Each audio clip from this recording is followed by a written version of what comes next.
Hey, what's up everybody? How you doing? Let's get ready for winter.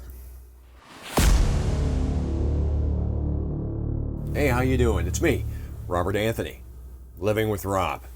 We're in Michigan, or I'm in Michigan, and getting ready to head out. Finally, after about 45 days, or 60 days here in Michigan, I am going to head west. It is, however, the second week of November, so weather's starting to get cold. We've had some water freezing around here already. So what I'm going to do is walk through a few things that I've done to prepare my Winnebago Micro Mini 2108 DS FLX series camper for winter. I'm going to explain to you why I've been doing that. Stick around till the end and I'll give you a quick update on my plans moving forward and why I've been so delayed. But let's get into some of the various reasons and thoughts behind doing some winterizing. Now, when I say winterizing, I'm not talking about putting antifreeze in the lines. I'm going to be living in this camper out west where it's going to get down into the 20s and maybe into even the single digits. This particular model of RV, I should say, is a multi-season in theory. But there are a few things that are lacking, and I'm going to go over those and what I'm going to try to do to alleviate some of the potentials toward freezing, I guess, is a better way to put it. So as you know, one of the things that I don't like about this unit is the fact that it has one forced air heating duct. That's it. You see it right here. So they also, in this forced air heating duct, put the sensor for the duct, and to me, kind of an obscure spot. It's up around the corner by the door. Now, I suppose I understand the logic behind that, but one of the things that I've found in talking with Winnebago is the engineers know everything, don't question why they're doing things. And to that, I guess, I'm not an engineer, so I suppose that's true, but the engineers are also the ones that designed the way the water tanks are held, and well, we all know how that has turned out for so many people. So this unit does not have any plumbing that goes into the underbelly. So the underbelly for this unit isn't heated. It doesn't have a forced air duct that goes down. Again, it's just the one air duct in this unit that disperses the heat amongst the whole floor plan. I did talk to Winnebago, and they said that the reason that is the case is because this is such an open floor plan. They only felt that it needed one duct. So what I'm going to do, because my plumbing isn't in the underbelly, and I'm going to get into the underbelly in just a second, I'm going to show you a couple of steps that I'm taking to try to keep the plumbing lines from freezing. Now, what a lot of people do that own this unit, they say that what they do is they open up the cabinetry to help expose the PEX plumbing, the hot and cold water lines. So in the bathroom, there are two access panels below the wardrobe and underneath the bathroom sink.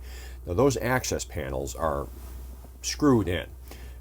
That's going to be less than convenient for easy opening those up. The plumbing goes along the back behind the toilet, and it goes in those cabinets, one for the water heater and the other for the plumbing, both the incoming from the city water line as well as the plumbing that goes up to that sink. Now again, these are all inside the coach, but those cabinets are underneath there are sure to get very cold if it gets down into the teens, for example, and they're close to the wall.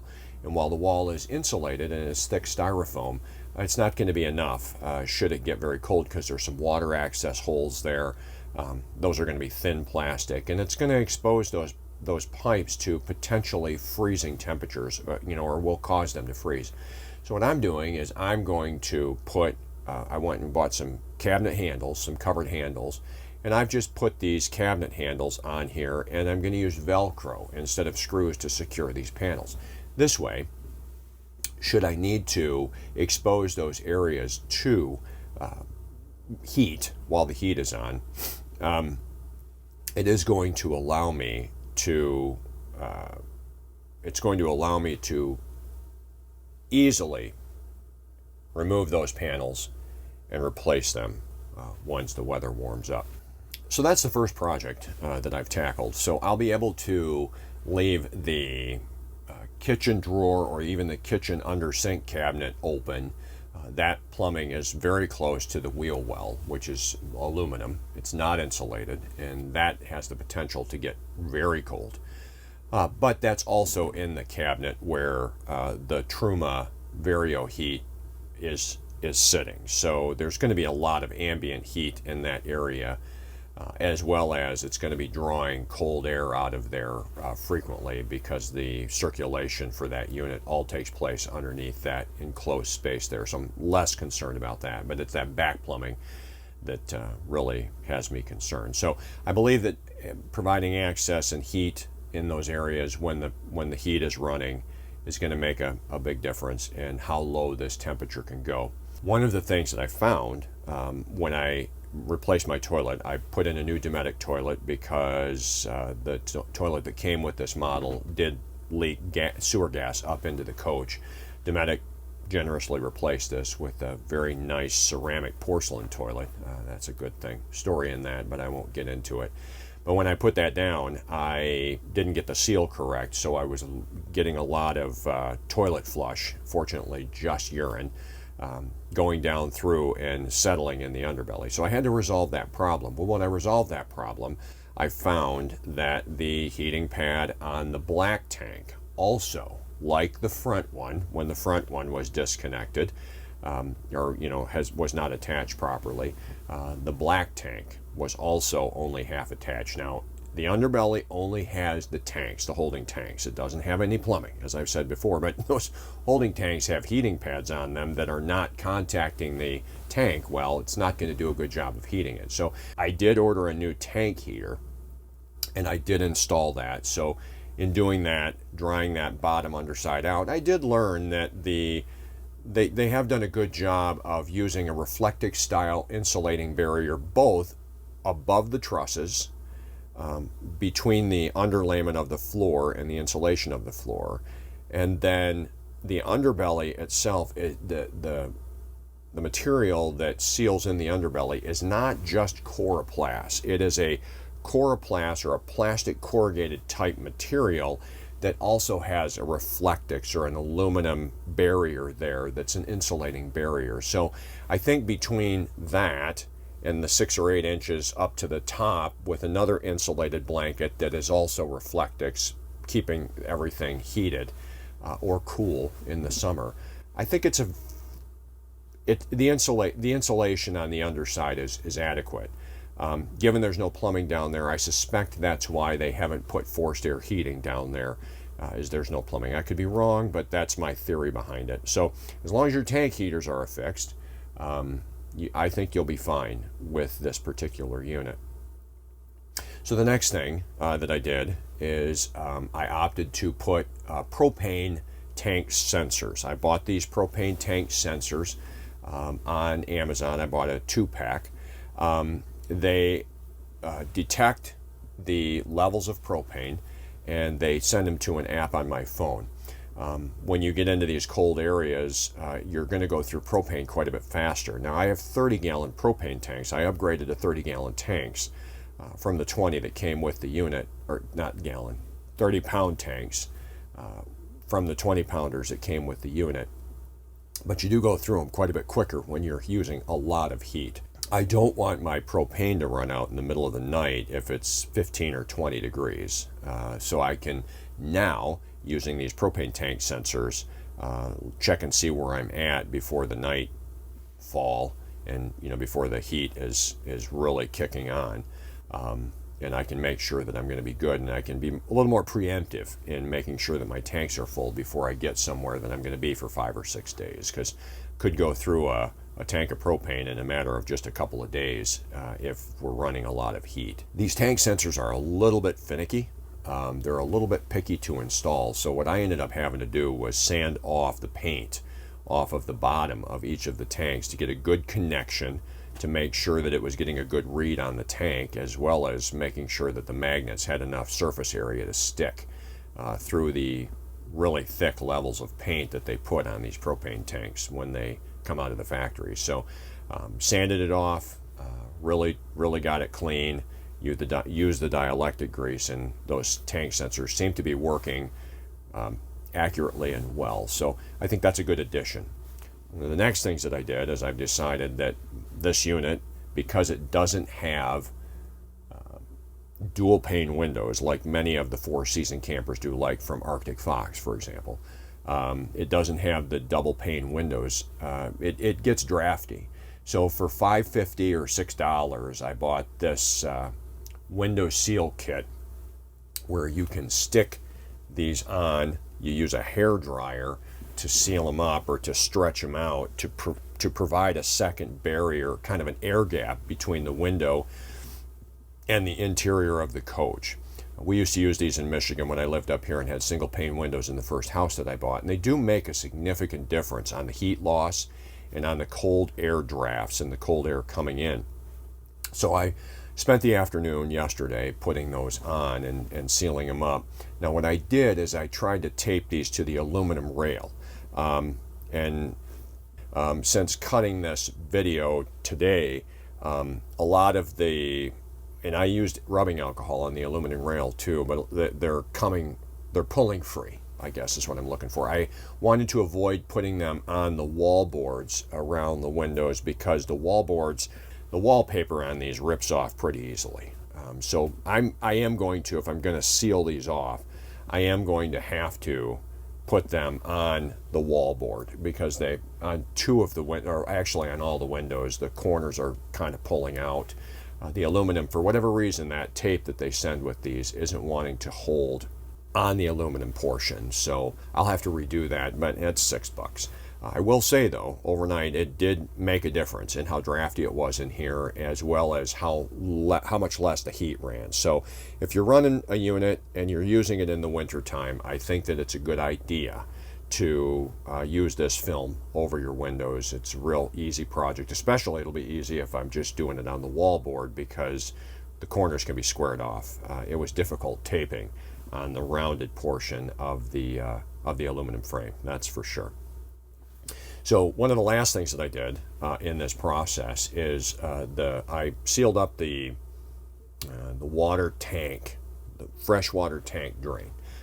That freshwater tank drain valve and the valve itself protrudes out of the bottom of the underbelly, and it exposes it to the elements. It exposes it to the wind and the cold air. Now, might not seem like that's much of a big deal, but that could freeze and get solid. It could, and in doing that, it almost with 100% certainty is going to freeze and crack that valve that opens up. And if that happens, then it's not going to maintain its water level. The water's all going to leak out should that freeze. So I just bought some pipe wrap, some traditional pipe wrap, 3/4 inch that you would use to insulate your pipes in your house, or if you have a mobile home, the trailer.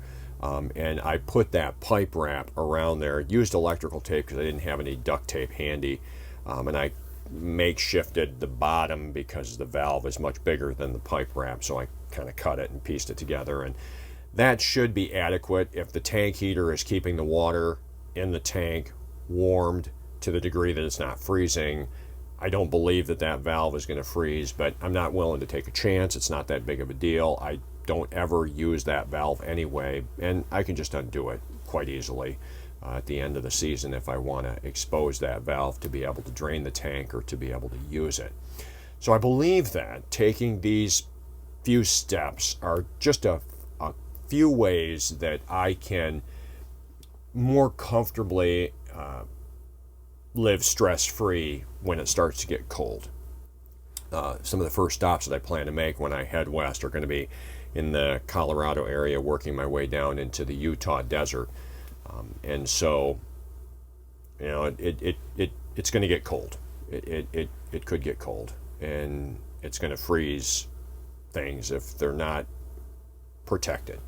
I think taking these steps are going to help assure that my plumbing isn't going to freeze, and I think that the way that this has been engineered, it is very well insulated, and I think, you know, you do the best that you can with what you have. So that's why I'm doing it. Hey, let me take a minute before I get into the closing of the video and just mention that if you haven't already, I would really appreciate it if you would like, subscribe, and when you subscribe, be sure to hit that bell notification. when you hit the bell notification, you'll get video updates when I've released videos, whether it's camper updates or modifications, life advice attached to some of the photography that I'm doing, or through the photography that I'm actually doing out there. You'll be able to kind of ride along and maybe see things that you otherwise wouldn't be able to see, perhaps even inspiring you to look at maybe taking a different direction with your own life, because, well, that's the goal here. The goal here is to get you excited about maybe doing something different with your life instead of being part of the grind and dying, you know. As you know, we sold the house in August, and we've been up here in Michigan since about the first weekend in September, and been sticking around doing a lot of work on the rig. We added the roof rack, we built out the back end of the truck. We added the roof rack to the truck, we built out the back end of the truck. We've joined Planet Fitness and have been working out there. We spent some time up in the Upper Peninsula attempting to do a fall color tour for all of you. That was, to me, a mid-level success, if not an epic fail. The weather up there doesn't cooperate. The leaves were not changing to the degree that I would have liked. We did get some good color, but I wasn't real thrilled with the whole adventure. I'm not going up there again. I've had terrible luck up there. Then my father's passing has kept me here helping out around the house and doing some further work on the rig with adding the DC to DC charger and the solar panels. But it's time for me to get going. I've been here for a little better than 60 days, or maybe even not 90. August, September, October. 3 months. I've been here for 3 months. I can always find things to do that will keep me from hitting the road. And it's gotten to the point now with all of the maintenance that I've done that it is now officially time to hit the road. So what can you look forward to moving forward? I don't know, because it's getting into the middle of November. It's going to be mid-November by the time I get out west. I don't know what to expect from a weather standpoint. I don't know what to expect from a temperature, precipitation, snow. I just don't know. I'm just not sure. So it's going to be really flying by the seat of my pants and watching the weather to make sure that I'm not getting into single digits. I want to try to avoid single digits, not because it makes me uncomfortable, but because I don't want to push the limits of this camper or my truck, and in particular freeze up water in the camper, because, well, that creates a mess, if you know. Just happy that you're here. I hope that you found this video helpful as it relates to your camper if you own one of these or one of these Flex models, or maybe found some suggestions and helpful hints that you can use with your own rig. But more importantly, I hope that you're inspired to follow along as we try to do video and photography. I think that'll be a lot of fun. So, hey, thanks for being here. I appreciate you. I'm glad that you're part of this family, and really appreciate you as a viewer and as a subscriber. Stick around. We've got a lot of stuff coming down the pipe. You take care of yourself. I'll see you in the next one. Rob out.